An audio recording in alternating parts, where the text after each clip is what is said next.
Okay, this is part 6. Yes, it's a lot of parts. Oh my god, I just peed because I had to pee really bad. But anyway, let me just continue with what I was saying. Let me take off this jacket, bro. Oh god, it's so restricting. This jacket, so much better. Anyway, let me turn up the heat because I'm gonna be cold. But let me smoke a cigarette. Anyway, I have a little bit left of this Long Island iced tea, and I'm really not gonna do that. So anyway, let me continue. So anyway, yes, I had a whipped cream addiction. I have a whipped cream addiction. Whipped cream is amazing. It's great. You get that high. You get that, oh my god, a feeling like you don't even think about your head. You don't, whatever. Have you watched Euphoria? Yeah. If you watch Euphoria, that is what you feel like, okay? It's literally that, okay? So anyway, so I started with one whipped cream can, and then I ended up, when I ended it, because I have not done whipped cream since that last little thing after the demonstration, whatever, and I didn't really get high, but I was doing about 20 whipped cream cans a day. And that's the best feeling when you're high and you're fucking doing whipped cream cans. It was so good. So I ended up having an issue. I used to buy 40 whipped cream cans a day. Like I would buy 10, I would buy like 15, 20. Like I was doing it a lot.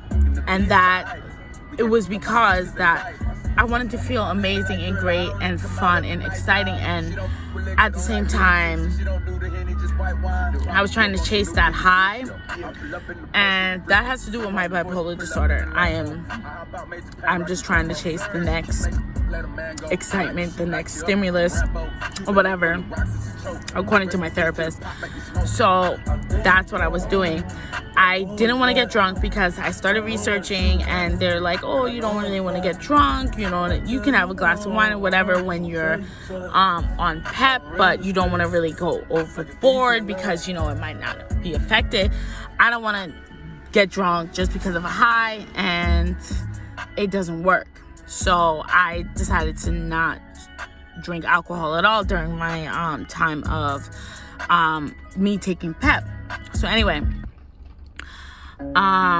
yeah, at the point I am not thinking about Roger. I'm thinking about Jay a lot, and I am on FetLife trying to find a dom because I really do like that type of lifestyle and things like that. Like I said, I ended up during this time, I ended up telling John that I wanted to do, you know, I wanted to explore my submissive side, as well as me exploring it and learning my kinks, because I never knew about my kinks. I've always bought, like, I have like dildos, I have like little restraints, things like that.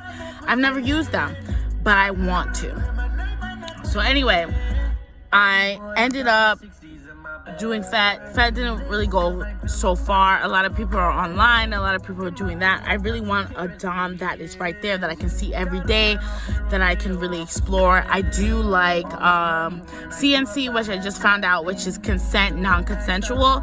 Basically what it is that you consent to acting like you're not consenting. So it's a rape fantasy. So basically it's something like you know, you're telling your partner like, hey, I want you to rape me, but I'm giving you permission, but I'm gonna act like I don't want that, as to reenact a real rape scene. So CNC is the thing.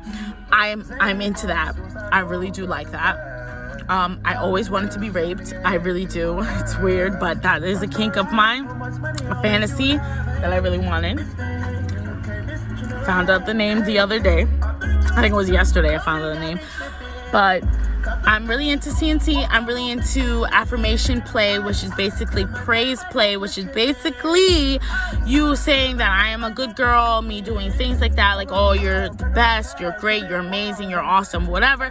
At the same time as an affirmation play, I do like degradation play, which is basically when you degrade the person, talking to them like they are beneath beneath you or whatever.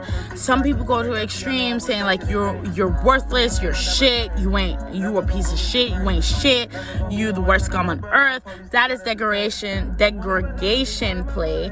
But I'm not into that as much as you telling me that I'm great in a degrading way, basically calling me a slut, calling me a hoe, calling me saying that, you know, I'm so needy, things like that, like in the sense that I would be like, oh, you're my perfect little slut.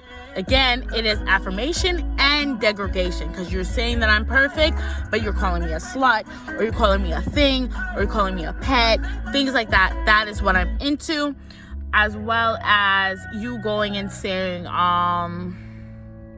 like, oh my God, you're so needy, your pussy's so wet, you really want this dick. I'm into that as well, because I like that, because I am needy, I am too, really want your dick, and whatever. So that is degradation play as well as affirmation play. And that is combined. I am like that. I do like the slave master kink.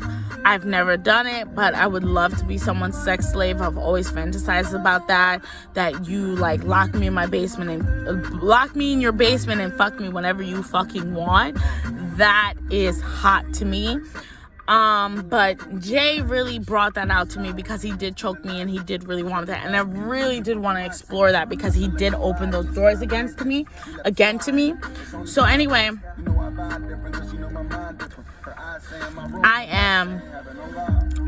I was looking into my kinks or whatever, because I feel like I'm too obsessed with Jay, because he gave me that shit. So anyway, he ignored me, whatever. So he ignored me on the weekend. This is like the second week in a row that he ignored me, and I'm just like, hey, whatever. I ended up saying like I was not going to text him. He started sending me snaps, because we snap and we text, but he started sending me snaps and things like that, like, oh, blah blah blah, and I was like, I was not gonna respond, and then I ended up responding. And I was just like, fuck it, why not? I want his dick, like, I might as well respond. Like, I'm not, like, trying to pursue him. I'm not trying to think, like, oh, you're not a needy bitch, whatever. Like, I can replace him if I want to, but, you know, whatever. So I ended up texting him or whatever, and I'm like, oh, you still promised me these back shots, because we only had sex in the car or whatever. And he said that he was going to get an Airbnb, but he never did, and blah, blah, blah. So I ended up saying that to him, and we ended up getting an Airbnb, and I ended up spending the night with him. And that was the worst mistake that I ever fucking did, because honestly, like, I felt not like in love, but like, you know, like in lust with him or whatever, because we ended up like fucking all night. Like, literally, I've never had that experience, and it was amazing. We ended up fucking, we got some food, we got some drinks. He ended up falling asleep, but every time, like, he fell asleep, he cuddled me, you know, hugged me, whatever, when we were fucking. I ended up telling him, like, because he was ghosting me the whole time, I was like, oh, I don't miss you, or whatever. But he's like, oh, word. When we were there at the Airbnb, he was like, oh, who do you miss? And I'm like, you, of course, like, I miss you. And he's like, you know, saying things that I like, oh, you want me to come in you and things like that, or whatever. He was saying those things. So I ended up telling him, yes, like, that's the shit that I like. So anyway, we spent the whole night, like, it was Saturday night around like 5 o'clock, 6 o'clock that I left with him, and we did not get home until like 3 o'clock on Sunday. So it was like about 24 hours of him, and we had a great time. It was amazing. Throughout the whole night, we fucked, and, you know, he fell asleep, he would cuddle me, I woke up or whatever. I was telling him I want to suck his dick in the morning, but honestly, Jay is not he does not taste as great as Roger. He's not as clean as Roger, I guess. You know, he is a big guy or whatever. So he does have a little odor and whatever. And I'm just like, oh, it's whatever. Jay, if you hear this or whatever, if you ever eventually see this, I'm not saying that I don't like it, but like, yes, you do have an odor. A little odor, but it's not that bad. His cum tastes amazing or whatever. And we had a great, amazing time.